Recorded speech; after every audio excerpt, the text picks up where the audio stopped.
तरह TV news channel से, तो उनको प्रेजेंट किया जा रहा है कि वो ट्राइब वुमेन है और पहली बार इस तरह की वुमेन राष्ट्रपति बनने जा रही है, तो ये एक बड़ी उपलब्धि उनकी बताई जा रही है।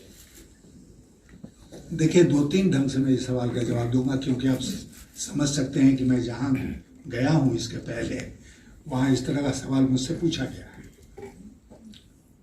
नंबर एक, पिछले 5 साल से राष्ट्रपति भवन में एक राष्ट्रपति जी बैठे हैं ना, एक खास समुदाय के हैं, इसी प्रदेश के हैं। तो पूरे देश में पिछले 5 वर्षों में क्या उस समुदाय की तरक्की हो गई? कोई ऐसा विशेष काम हुआ सरकार में जिसे कहा जाए कि अनुसूचित जात के लोगों के लिए इतना बढ़िया काम हो गया? क्यों? क्योंकि एक व्यक्ति के उत्थान से पूरे समुदाय का उत्थान नहीं होता है। झारखंड में, मैं भी झारखंड से आता हूँ, तो झारखंड में ये गवर्नर थे ना 6 साल,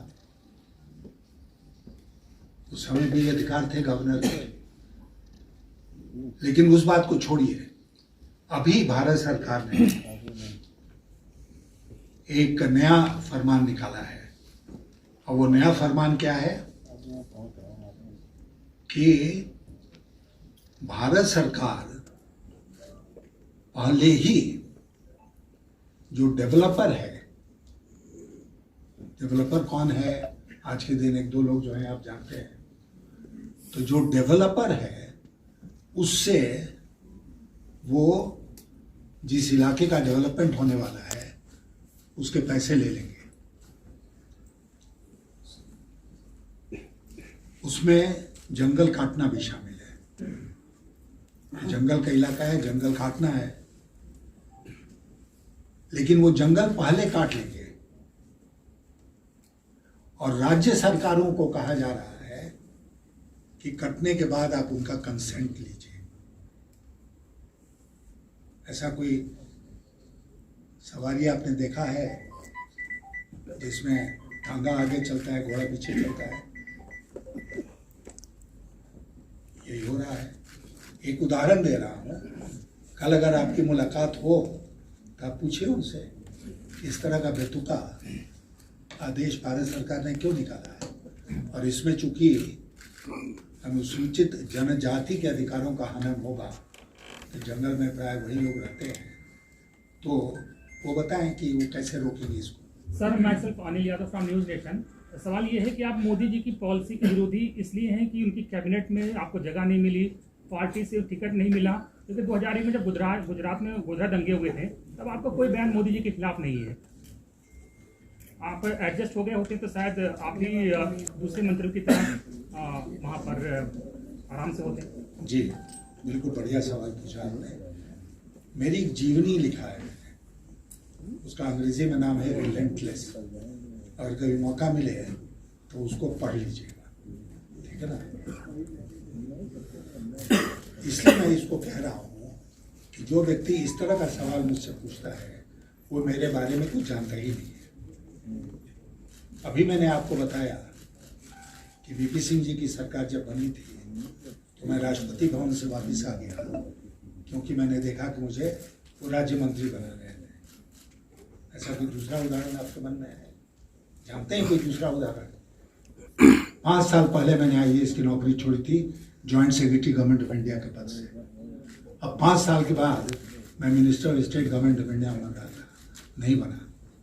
बन सकता था ना, तो ऑफर केवल शपथ लेने की देर थी।